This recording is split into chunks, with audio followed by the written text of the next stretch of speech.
How do you define yourself racially?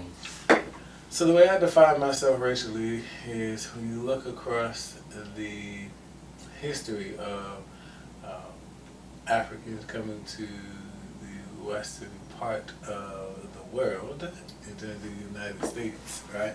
They went from being niggers to Negroes to African niggers, black, African American. Now we're at black and African American, right? So that's how we check the box and define ourselves. But clearly, having African roots and actually having much more than that. My great-great-grandfather, his birth certificate actually says African, and he worked on the Panama Canal. So, there are some roots there and some lineage, but I define myself as black or African. So the first question is, how do you define yourself racially? I am a white man, so that's how I would define myself racially. Other than that? No, I think that's it. I'm a middle-aged white male. Okay.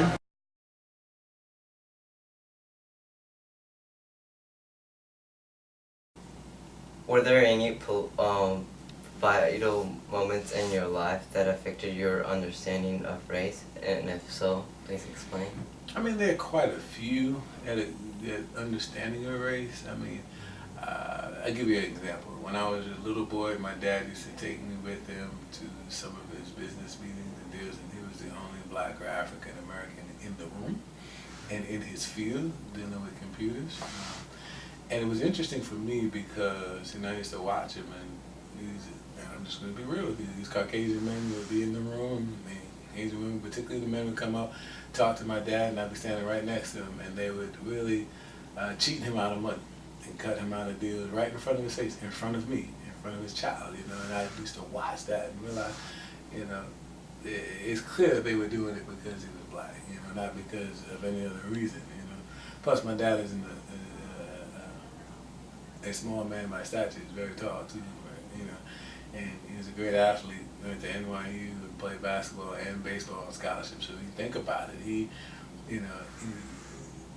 most people didn't take too well with him and his size and looking at him like, oh, But at the same time, you look at the business deals and how they cheated him out of money and cheated him out. It's sort of like his story is similar to that of Will Smith when he played in The Pursuit of Happiness. So if you haven't seen that movie, you can check out some of that. But it's not incomplete where he was homeless or anything like that, but going through the story of trying to make it in that time, in that era, in that society, and realizing that he was running to connect with white folks, and white folks were sort of looking at him. I'm not giving you the deal for no other reason than he's black, not because he wasn't good. That makes sense? Mm-hmm. So I learned that way, and I also learned through education, watching. I grew up in a Montessori school, started a small Montessori school, predominantly white, and being out of New York, right? And so, and then bouncing between that and public school. But I remember one time I was in a private school as a young little boy, and I sat in the middle of the classroom. This is where I was sitting, right? And the teacher, white class, called every other student up to her desk and called them up and just whispered something to them, showed them stuff, that sort of thing. And I kept, just noticing that people would get up and go to the teacher, so I kept writing and doing my work. And next thing I know, she called my name. So I look up and she said, if your dad doesn't, parents don't pay the bill, you're gonna, you can't come anymore. And I'm like this. First of all, I'm a child. My daughter's age, about 6 or 7. I'm like, how are you gonna tell me as a child that I can't come anymore? And then I thought about it. I was like, why did you call me out in front of the class, in front of everybody else, and rather than calling me up to the front of the desk like you did every other white student? Why did you do that to me? What made me so different? And then I realized I'm black. So stuff like that. And then of course using that to my advantage. And I don't mean inappropriately either. I mean when I was in middle school, in high school particularly, made connections. I went to a predominantly white and Catholic middle school for 7th and 8th grade, and in high school. And then of course my college career and my post-baccalaureate degree career and my master's and now my doctorate is predominantly white institution. But in high school particularly, another story, I just struggled. And when I say I struggled, it wasn't because I couldn't get it academically. It was, I was playing basketball one year, my freshman year, my JV, and the assistant coach was there, and he was working and stuff like that. That assistant coach became the principal of the school. And they used to tease me all the time, like, why are you sitting there spending time in his office? Just wanted to get to know the guy. Come to find out my junior year, my mother came to me, Mom said, listen, things are tight right now, and we want you to stay, but it's expensive. I said, all right, I'll talk to the headmaster. So the next day I talked to the headmaster. On the way out of school at 3:30 in the lunchroom, he said, come see me tomorrow. I said, okay. I told my mom I'll come see you tomorrow. So the next day I went and saw him, and he said, listen, he said, you have a question you wanted to ask about what's going on. I said, well, it's expensive, we want to stay. And he looked at me and said, okay, now this for you or your stepbrother? Because at the time I also had a stepbrother I was trying to get into Florida Prep. And he said, and I said, it's for me. He said, all right, complete this form. I kid you not, it was just demographical information on the front of the page. He said, if you fill this out, he said, just leave that with me. Come back in the fall, we'll take care of it. He said, don't worry about it. I said, okay, yes, sir. So then I told my mom that. I said, don't worry, it'll be taken care of. She said, I don't know. I said, it'll be all right. So next fall, I kid you not, I was going to Fordham Prep for barely $100 a month. And that's one of the prestigious private Catholic schools in New York, okay? So, and they framed it as a diversity scholarship. You understand what I'm saying? Mm-hmm. So fast forward, another year later, I'm looking for colleges, and well, let me back up. So I'll tell you the rest of the story. I know you had a question. I'll tell you the rest of the story. So the rest of the story goes, so my uncle on my mom's side, so my mom's brother, my uncle, started to coach at the YMCA, right, in New York. So he started to coach basketball, right? I'm already playing, been captain of my squad now and all the rest of that. He wants me to play. And I'm like, I don't want to play. True story. Told my mom, I don't really want to play. She said, all right, go play. So I played. Next season, that was junior year. Next season, he want me to play again. I was like, I don't want to play. My competition not at my level. She said, play. I said, okay. So one time, mom and my dad were divorced, but one time I'm over at my dad's house, and my dad said, oh, we're going to get together and we're going to do something on, like, Saturday. And I blurted out, I can't. And he said, why? I said, oh, because I got a basketball game. I was like, oh. He's like, what basketball game? And then I said, well, I'm playing with, he said, oh, tell him you got a 6'6" brother that wants to play, and tell him I want to get involved. I said, oh, man. So what I did. And he said, so he came. But look at how it worked out. Look what happened with God. Bottom line is my dad and my brother and I, we went undefeated that year. My dad was coaching with my uncle. My uncle couldn't coach anymore because he had some personal things going on. So my dad ended up being the only head coach. Well, we go undefeated. At the end of the season, the YMCA offers my dad a job as a youth skills coordinator dealing with computers and all the rest of that. Pretty cool, right? Mm-hmm. So shortly after that, my dad says, they call him and they say, listen, we heard about this thing called the Posse Foundation.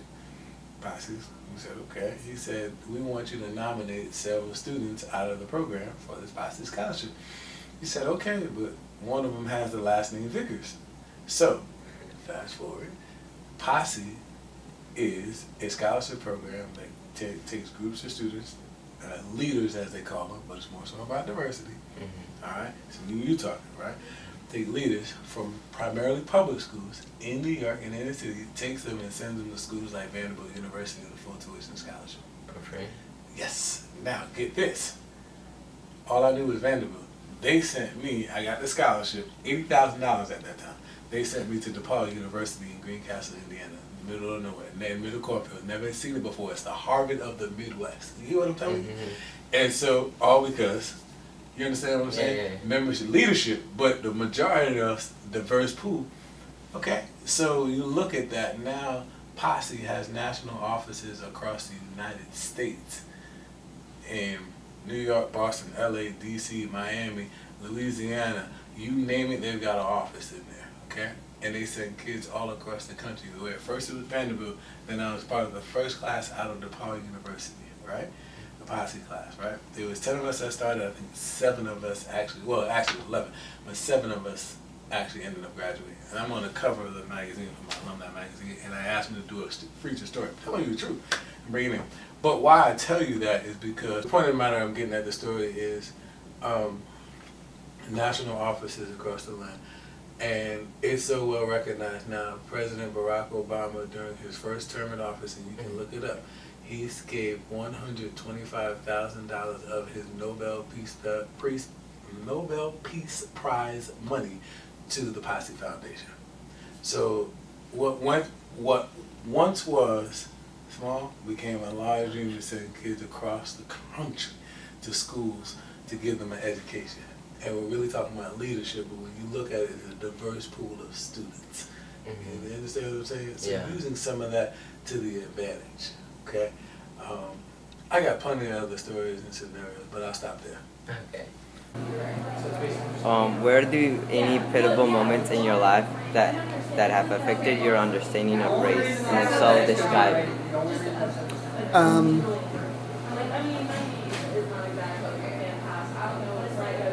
Well, I don't know if you would consider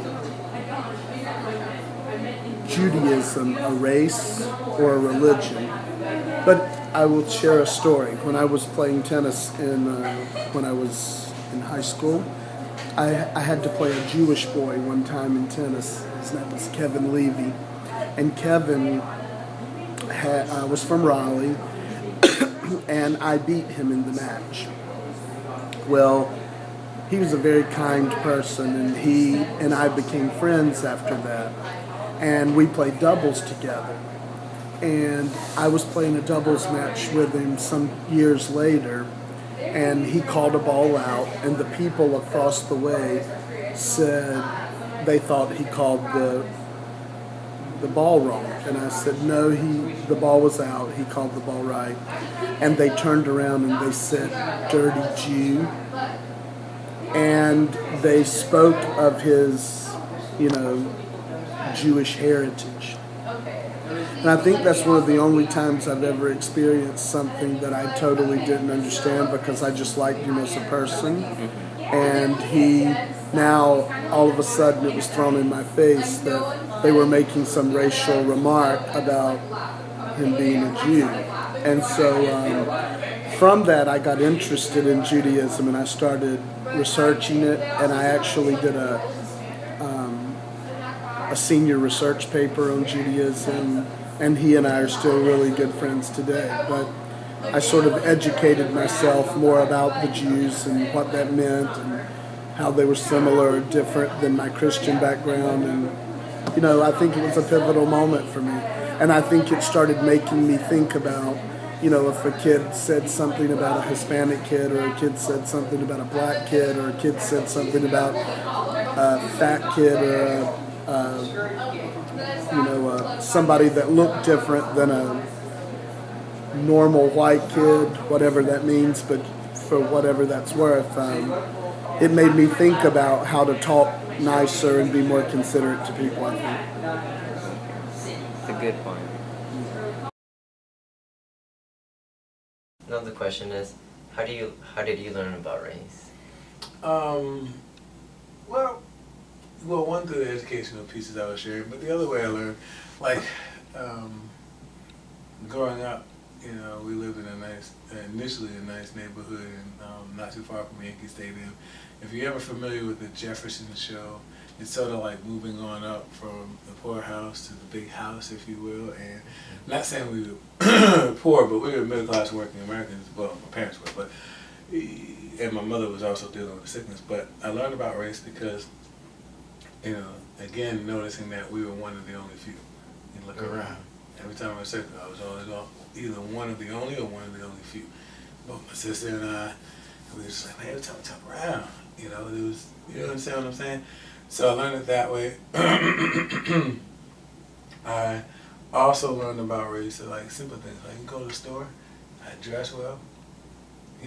Everybody else dress well, they dress well. But because I dress well, they look at me and say, hey, I get it all the time. People come up to me and say, hey, can you help me, da-da-da-da-da-da? And I'm like, I don't work here. Oh, I'm sorry, I thought you worked here. Why? Because I dress nice. You understand what I'm saying? I can't Yeah. dress nice and go into the store and freak in the store myself. I dress nice, I gotta be working here.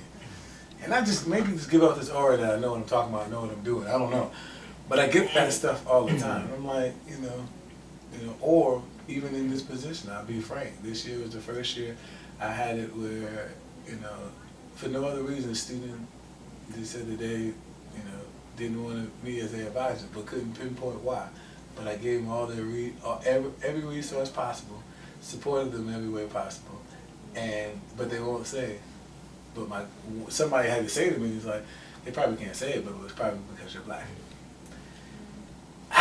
You know, it's like help me with that. When does that become a teachable moment? When does that become a moment where they learn and grow and get past that? Or do we always magically pull them out and let them be in a heterogeneous society and say, hey, it's okay? Do you understand what I'm saying? I do. So I learned in instances like that. I learned growing up, when I was in the neighborhood, I was the only one from the projects that I knew to go into a private school, right? That's why they called me private school. That was my nickname. Which means they let me know I didn't really fit with them, and I know when I went to school I really didn't fit with them, so I was in this in-between. I'm not black enough here, and then I'm too black over there. Does that make sense? Yeah. And even over there, I'm like, y'all haven't seen black from where I come from over there. So it's this understanding that I'm sort of in between, and I'm not by myself. I'm sure there are so many others that have that same feeling. You know, but it's just interesting. So, Do you feel it's typical stereo from like society to say that, or like to think that? About what? Too black and not black enough? Like just society being like, oh, the black people do this, and so that's why we refer to them, and then like white people separate from black and then from other races because they think they're superior than like the other races. Well, I think it's a combination of things. I think it's inherent. Slavery did a number, right? At one point they decided because we may not talk like them, dress like them, and deal with them, they decided that they were going to be superior. And then the whole, middle passage over to the United States, and that's a whole nother big ball game. But at the end of the day, yes, I feel there are times in which I look at it that there is this overt and covert racism that does occur, right? And I think, and I hope this is off the record, but I think if you look at where we are today, regardless of who you voted for, right? If you did vote, I mean, whoever, not you, because you're not old enough to vote yet, but you did vote in class, but regardless of who you voted for, you look at the society as a whole, right?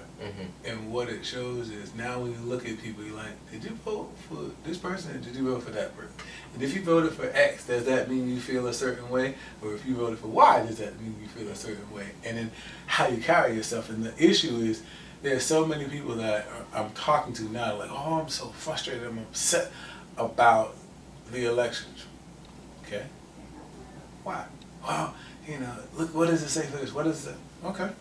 All right, and I'm not talking about folks of color, even though Anglo-Saxons and Caucasians and all the rest of are folks of color because they have a different diaspora within and hue. But my point is, the majority of them say, "Oh, I'm upset, I'm frustrated." Da, da, da, da, da. Well, you all can't be frustrated, not all of you, because the bottom line is somebody voted for Trump. You understand what I'm saying? Clearly, somebody voted for Trump, whether you did it, but somebody had to. So my point is, you can't be that bad or frustrated, right? Everybody, it's almost like when Obama won. Obama didn't win just because he got the young people. Obama also won because there were white folks on the front lines that said, yeah, I'll vote for the other, and then went in the box and hit Obama. It happened. Same thing I'm sure happened with Trump, because there are folks that said, yeah, I'm going to go for Hillary and hit Trump. So what am I saying? That at the end of the day, there are individuals who recognize that they feel like they are superior, and the issue is that now they can't hide. It was covert, like, oh, I can hide behind it, I'm this, I'm that. And when you push the button and you talk about it, now it's coming to the surface, and now everybody realizes, ooh, it's out there now. You can't hide. All those red states say that you can't hide. You can't do it. So, but the issue that I have is, when do we come together and move beyond conversation? When do we move beyond conversation of let's talk about race, and rather than do the right thing as it relates to race relations? right? And when do we get beyond us? I don't know, you need to teach me. Because now we're talking about civility, now we're talking about human rights, right? Like now we're talking about look beyond skin and look and see the content of a man's character. That was MLK Street, right? Now we're talking about love one another as you would have want to be loved. And a lot of people don't understand love, not to give love, not to be loved, because they don't know who they are themselves. Can I go with this? You understand what I'm saying? Yes. So yes, it's there. Anyway, go ahead. How did you learn about race? Well, I think like most people, you know, your racial biases, anything that you have in your life like that is learned from your family. I grew up in the South with a father who had a mother, my grandmother, who had sharecrop farmers and African American people who worked for them, and you know they thought of them as property, and they thought of them as lower, and you know, in some ways that was perpetuated through racial slurs or comments about race. You know, I think once, like I said, once I met Kevin and he became a good friend to me, I started questioning, you know, some of those racial biases. Then when I went to university and I lived with people of different races and became good friends, and then when I became a teacher and I taught people of different races, you know, I think that I just became more soft and sensitive to that. But I think like most people, you are extremely influenced by the house you grew up in. And if your parents were racist, unless you fight very hard against it, you'll tend to, you know, be indoctrinated by their same sort of views on race. I agree with that. Yes. Yeah.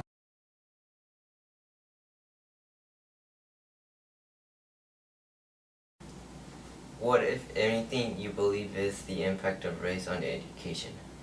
Well, it's huge. I gave the example and I'll give the example again. The third example. Third time giving this example.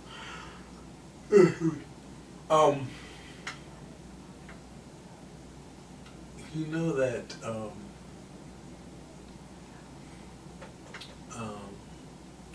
several years ago when President Barack Obama ran for office his first term, he was going to give a speech about how important education was, stay in school and support kids in school, right? He did what every other president has always done, promote education and give that speech. My ex-wife was a principal at the time, right? She told me how many parents and children were not coming to school, calling in at school that day, white parents, because Obama was giving that speech. President Barack Obama was giving that speech. I could see if he was saying go take drugs. I could see if he was saying, you know, go murder someone, but he was saying stay in school, get an education, but you didn't like it because of the package that it was in. Whoa. Right? So what's the impact on race and education? Let me give you one other example, personally. So when I'm working in the Office of Admissions, this is over 4 years ago, I'm in the Office of Admissions, we go to the Washington Duke Inn in Duke University. I have nothing against Duke University, but I was there. Go into the inn, it has a smell of old money, as they say, all right? They have a smell of, they have bust of statues of all the old white men, right? Nothing wrong against it. And going for a diversity conference, they hosted one. Thank you, right? In the middle of the diversity conference, that evening, before we were supposed to leave, the following morning, we had the last plenary sessions. Our president at the time, Barack Obama, is being asked by our now president-elect back then, just Mr. Trump, to show his papers that he is indeed a citizen. Are you with me? So what am I saying? We're standing around talking about diversity in higher education and how folks need to look broader, bigger, and come together. And then the president has this issue where he has to show his papers that day. And I go back downstairs to the conference, I say, people, what are we doing? If we're fighting for it on a micro level and the highest position in the land has to show papers, what are we doing? Where are we fighting? Where's the progress that we're going to make if he's got to show papers? You understand what I'm saying? The people that need to be at the table aren't at the table, and the people that are at the table are the ones that are champions for it to begin with, for the most part. Now, I cannot sit here and say that it's all been black folks at the front line. It's been all spectrums of colors and primarily white folks on the front lines fighting with us as well. It just hasn't been us. Does that make sense? Mm-hmm. So the impact of race is you change the culture, climate, and environment of higher education across the board. It's more than just having a critical mass of folks on the campus, but it's in changing the culture and climate, the way you see individuals, the way you interact with individuals, embrace individuals, and love individuals more than tolerating them. That's what my dissertation is about. And there's a lack of African Americans in executive leadership positions at predominantly white institutions. How do them being there, the few that are there, how do they impact the culture and climate? Well, they begin to show you a different perspective. They begin to help you see if you're trying to get ready for an increasingly competitive global economy and workforce as a student, then the student has a right when they come to the institution, whatever K through 12 or higher ed or post-baccalaureate degree institution it is, at the end of the day, they have a right for that institution to mirror what the global economy looks like. It's not a heterogeneous society. It is not. Hello. You go across globally, it is not. Most of the folks don't look, right? So my point is, it has a huge impact if we allow it to have the impact. That's true. Gotta want it. Another question is, what, if anything, do you believe is the impact of race on education? Well, you know, education is a way to level the field. If you're a Hispanic male, and let's just say, I'm not saying that this is true, but let's just say you grew up in an impoverished home, or where your parents may not have, attained many degrees at universities, that, you coming to this program is giving you an opportunity for college, and you're going to continue that into college.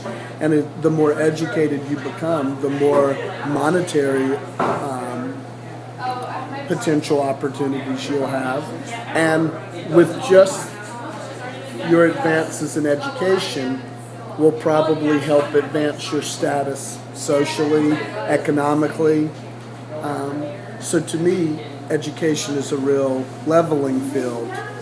Even though I think there's still problems, and even though I think, say as a Hispanic male, you'll have to work twice as hard as a white male, because in our culture,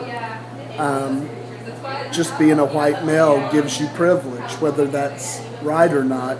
Currently, that's what it feels like. But if you can stick in there and you can dig it out and use education for what it can give you, I think that you're going to see, by the time you're my age, you'll not see as much racial divide, and you'll not see as much class divide, because you will be as educated or more educated than those people. So I think education is a real leveling field if the students take the opportunities, and if the adults in their lives will help them take that step to get to that place of education.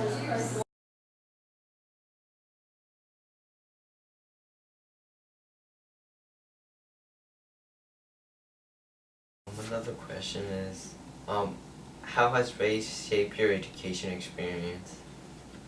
Well, like I said, I've gotten scholarships, I've had funding, I've had support through it. And even, if I have it right, I think it will be the first. I was first Posse Scholar, I've been first in a lot of other things, and I'm not tooting my horn, I praise God for it, but understand what I'm about to say. That even in 2016, going into 17, Lord willing, when I graduate from UNCW in the spring, I'll be the first African American and African American male to have graduated from the education leadership doctorate higher ed concentration, because they have two other concentrations, but the higher ed concentration. And they had just started the higher education concentration in 2012. What am I saying? Even in today's society, right? They had a few go through curriculum instruction and leadership, but it's still going. it's just unbelievable to me. Unbelievable to me. Unbelievable. And I don't toot my horn, I tell God thank you, but I look at it and I say, wow. Yeah. It's a young institution, 1947 is when it started. Give it a couple of years, it won't be young anymore. You understand what I'm saying? Yeah. So, you know, it won't ever be Harvard, Yale, Princeton, MIT, Columbia, Dartmouth. It won't ever be that. Because they're in a class by themselves and they like to stay there. And they make sure they stay there. But it will be what it will be. Another one is, how has race shaped your education experience, if at all? Well, I mean, I went to school with people who did not look like me. On my hall, my freshman year, UNC Wilmington, I had a biracial student. I had a boy whose mom was from Bolivia and his dad was white. I had a boy who was from Korea. I had a black kid who was played soccer, and he was from Maryland. You know, there were a lot of people that I lived with that didn't look like me.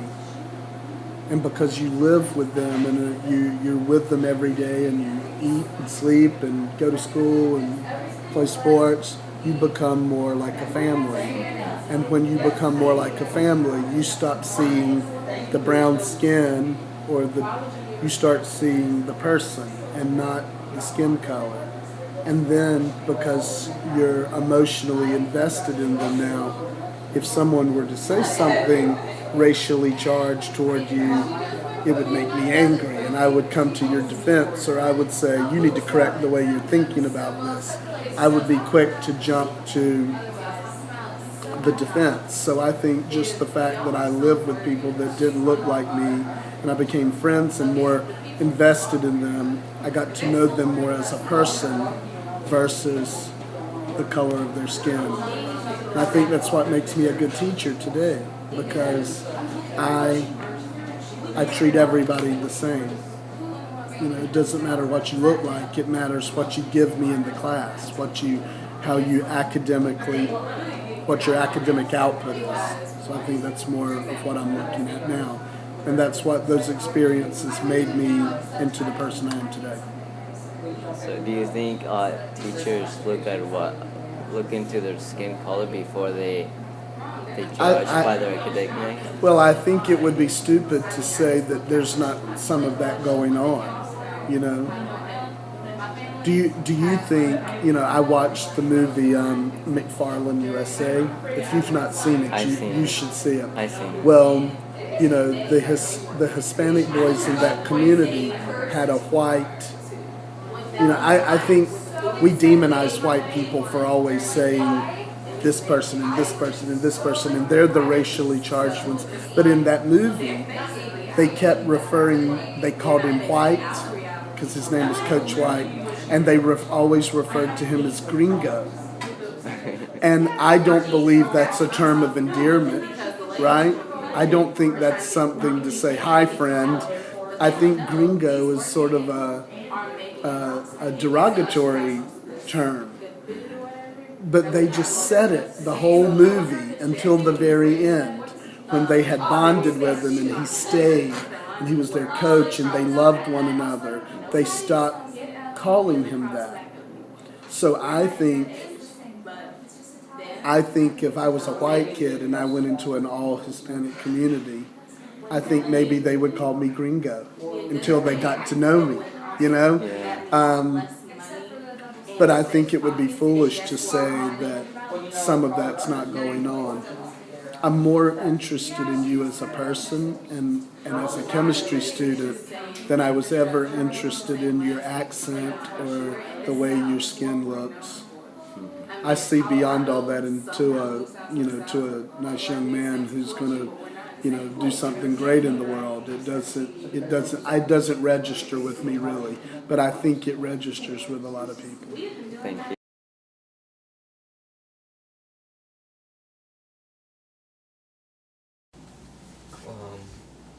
I talk too much, I know. No, that's fine. What do you predict might be the future of the race of race relationships in the United States Sure. with the world? Right now, it's a hotbed. You It got is. in-group and out-group discourse and implosion. People fighting. You got people fighting the inners and the outers. You got people fighting all across. It's a hotbed.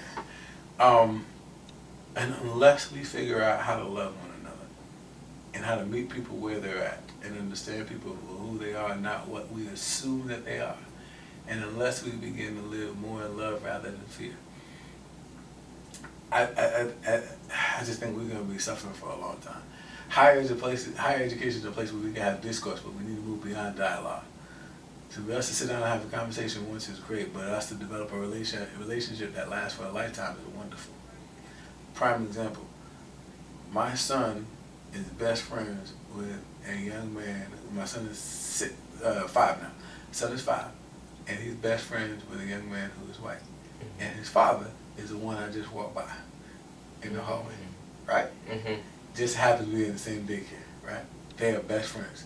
He talks about Kai all the time. Kai talks about him all the time, okay? We go home and we hear it all the time, right? Best friends, best of friends.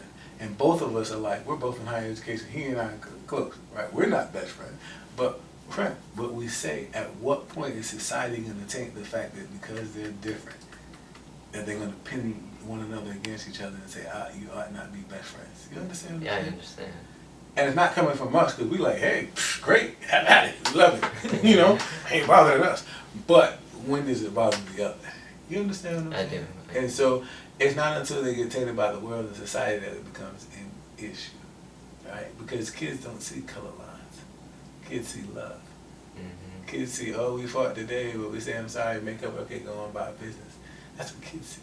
We need to see the world through the kids' lenses, is what I'd say, even in higher education.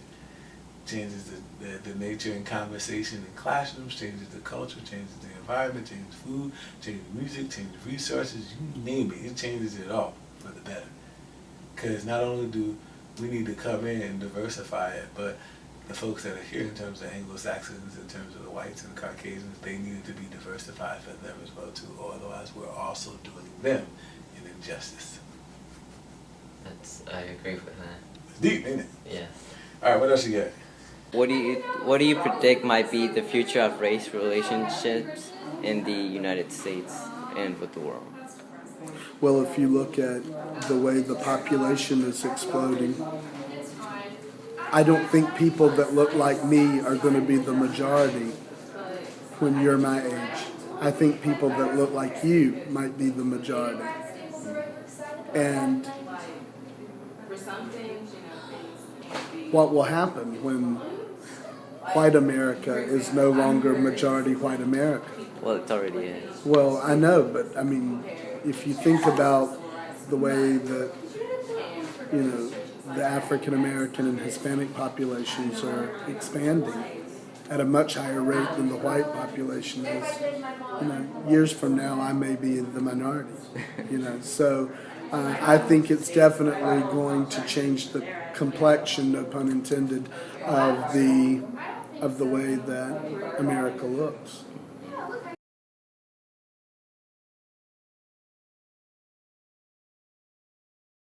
Do you consider yourself to be more than one race, and if so, why? Ooh, good question. That's the first time I had. Yes. I would love to do the DNA project that's out there to look at my DNA, but I do consider myself more than one race. I'm African American, but in my lineage, there's some white running through me because, as my grandmother shared with me on my mother's side, I think it's 2 generations past my grandmother. I want to say 2. That maybe even closer than that, but my grandmother, late grandmother, her name was Barbara.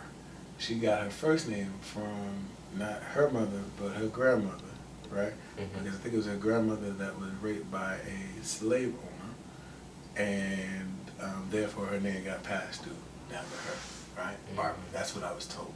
Now, the flip side of it is, think about this: on my dad's side, my grandmother was sort of an indentured servant, the last little turn of it. So when you think about it, I'm 3 generations away from slavery in my family. So think about this for a minute. Look how far we've come, because it's 2016, but yet look and still how close we are. You wouldn't even know that, would you? You wouldn't even think about that, right? We're just so far removed. We're not. We're not. 3. Deep. Deep. So, yes, there's more to me than that, and none of us are pure. The only ones that are pure are the ones that started first. That is true. So, Do you consider yourself to be more than one race? And if so, why? You know, I really don't. I mean, I find I identify as white. I think, if anything, I would identify as Irish because my family, the Kelly name, is from Ireland.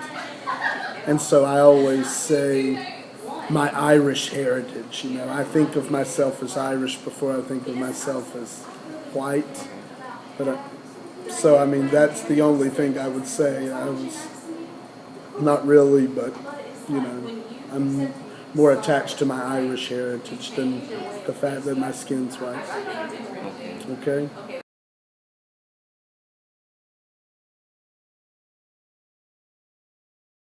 The other question is, do you consider yourself to connect with other races more easily or than white people? And if so, why? I wouldn't say all white people, I'd say some. Oh. But, you know, it's interesting when I did this very assignment that I thought was awesome, and that's why I keep giving it out.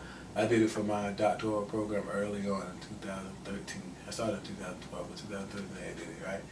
And I interviewed my supervisor who's in higher ed. He's no longer here, but one of my former supervisors, and then one of the K through 12.